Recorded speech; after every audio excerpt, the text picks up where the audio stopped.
One line on a public salary page decides the loudest story in the WNBA right now, and almost nobody screaming about it has actually read that line. Sophie Cunningham's contract with the Indiana Fever is 1 year, $665,000, fully guaranteed, and there is no second year attached to it. No team option. No 2027.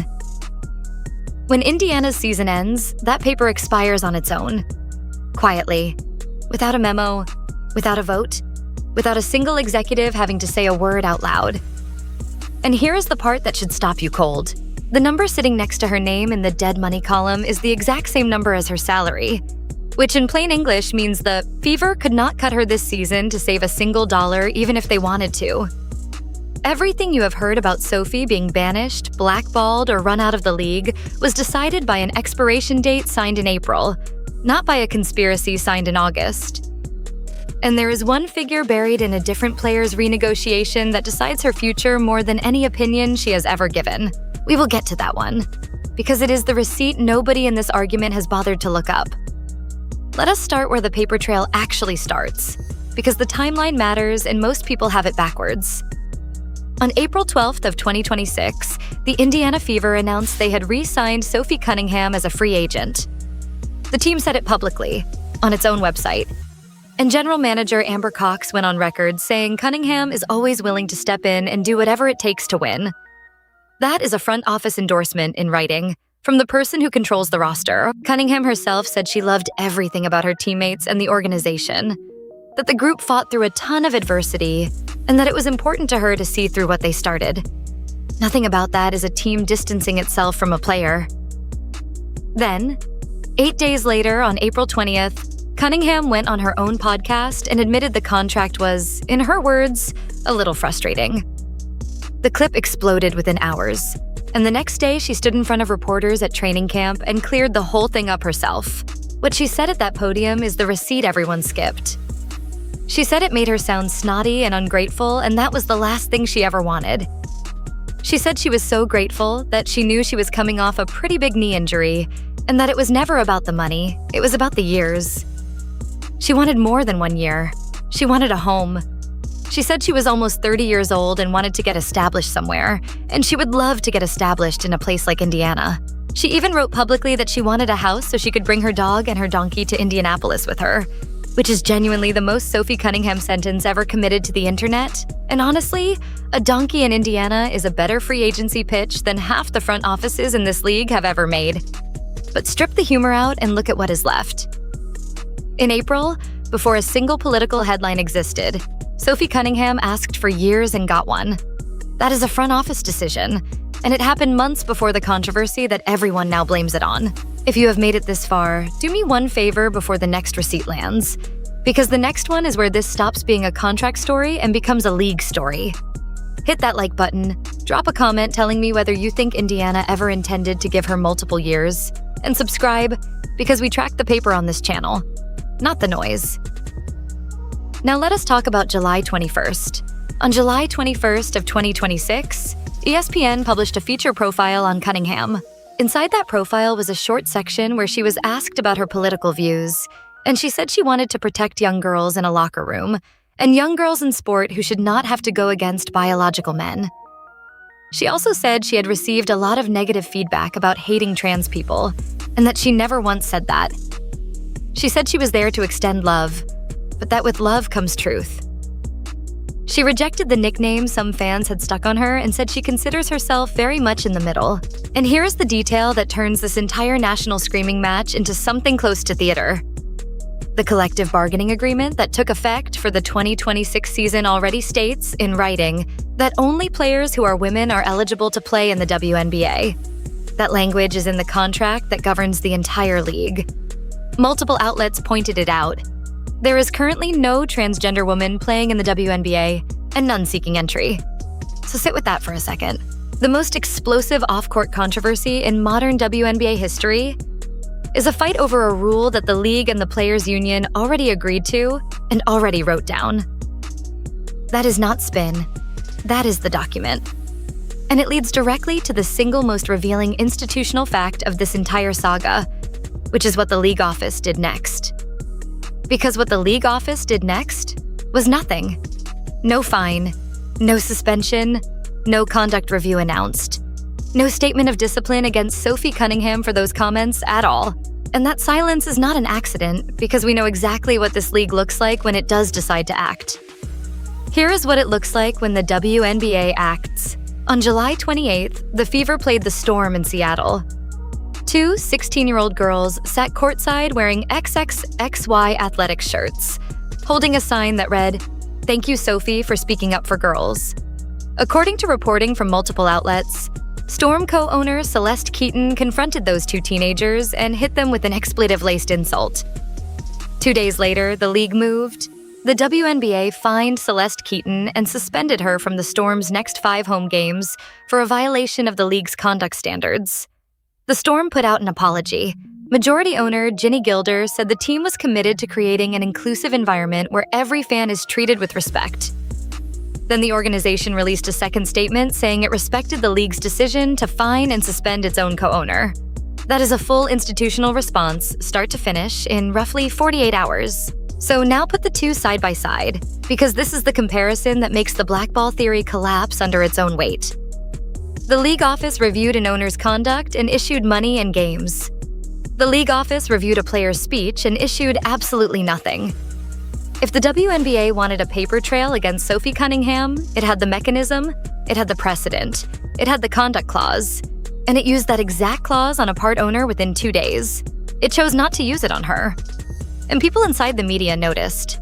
On August 24th of 2026, a sports writer publicly argued that the moment the league failed to discipline Cunningham, it set the table for everything that followed and said her conduct had objectively been detrimental to the league. That is somebody openly demanding a fine that never came.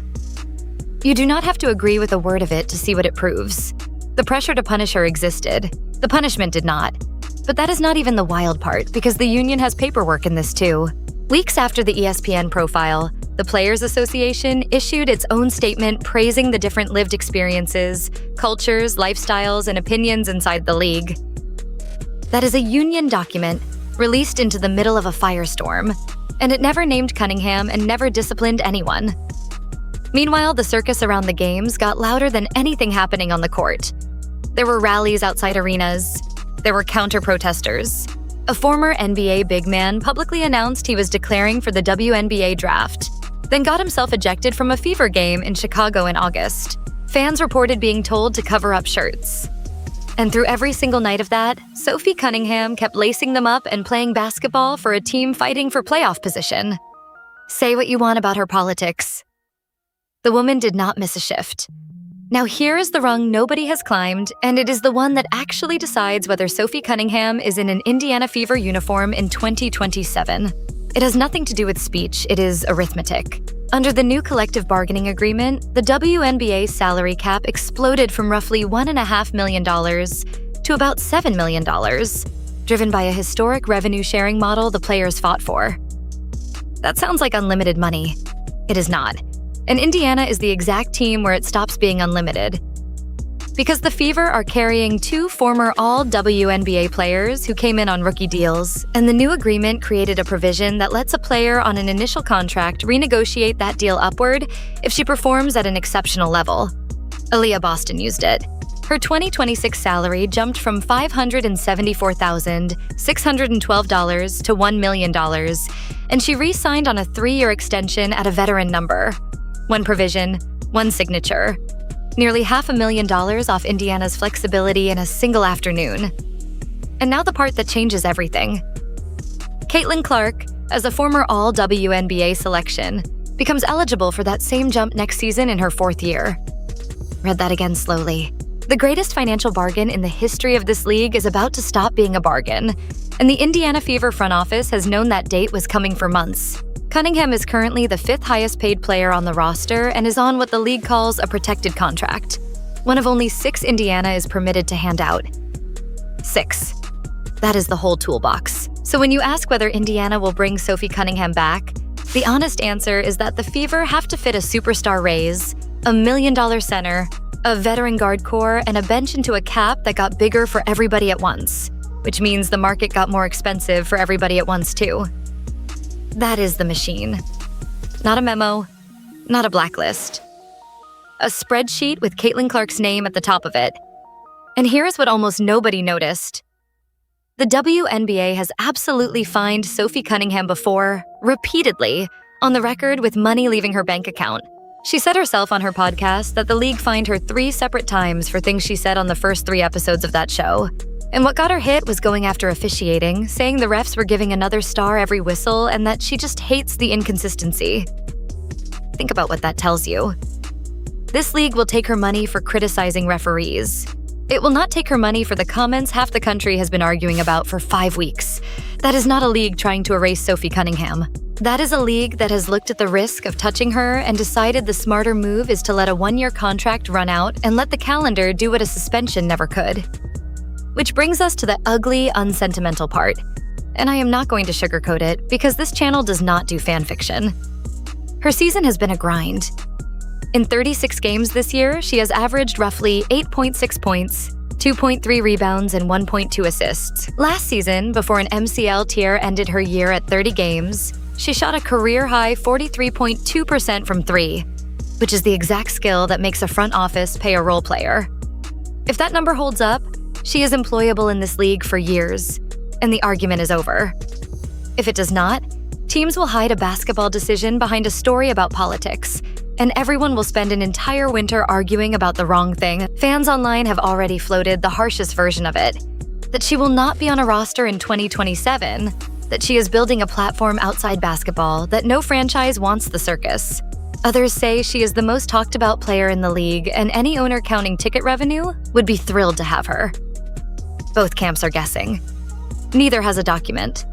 So let us handle the comparison everyone keeps making because it deserves a straight answer. People say the WNBA is going to do to Sophie Cunningham what the NFL did to a certain quarterback. Here is where that theory currently stands on paper. There is no league ruling against her. There is no suspension. There is no fine tied to her comments. There is no team statement distancing itself from her. Her own general manager praised her on the record this year. The union released a statement that pointedly disciplined nobody. And the only formal punishment the league has issued in this entire storyline landed on an owner who went after 2 of her teenage fans. That is the full evidentiary record as of late August of 2026. If a franchise wanted to bury her, it has been remarkably bad at leaving fingerprints. Now, could that flip in the offseason? Absolutely. Silence is cheap. 12 or 13 general managers can all independently decide a shooter is not worth the noise, and no memo ever gets written. That is exactly how a soft freeze-out works in professional sports, and it would be almost impossible to prove. So watch for the receipt that would actually confirm it, and it is a specific one. Watch whether she gets a formal qualifying or protected offer at all. Watch whether Indiana uses one of its limited protected slots on her. Watch the dollar figure. A player being valued gets a number. A player being pushed out gets a phone that stops ringing. And here is my honest read, for what it is worth. I do not think Sophie Cunningham walks away from basketball, and I do not think she wants to. She told reporters she wanted to get established, she wanted a home, she wanted years, and none of that is the language of somebody planning an exit into influencer work. She has also been openly critical of how this league is run from the top down, saying leadership needs to be held accountable, and that there are people in positions of power who may be great business people but do not know basketball. You do not spend your credibility demanding a better league if you are already halfway out the door. She also turned 30 this month, which in this sport is a shooter's prime, not a farewell tour. My read is that she plays, she gets paid by somebody, and the only real question is whether the jersey still says Indiana. If the Fever wanted Saidewa, and the whole conversation, there is a very simple way to do it, and it costs them nothing but ink. Give her the years she asked for in April, because the truth of this story is far less cinematic than the internet wants it to be, and somehow far more damning. Nobody had to blackball Sophie Cunningham. Nobody had to file anything, ban anything, or leak anything. A front office simply handed her 1 year instead of 3. A league office simply chose not to write the fine that half the commentariat demanded, and a cap sheet with a superstar raise coming due did the rest. That is how careers actually get squeezed in professional sports. Not with a ruling, with an expiration date. And that expiration date is now weeks away. So here's where I hand it to you. Do you believe Indiana Fever Brass ever intended to keep Sophie Cunningham past 2026? Or was that one-year deal the whole answer all along? Tell me in the comments, and tell me what number you think it takes to keep her in Indianapolis. Smash the like button so this actually reaches people arguing about it with zero facts. Subscribe and turn the bell on. Because when that contract officially expires and the first real offer leaks, we are going to have the paperwork on it before anybody else does. This one is not close to over.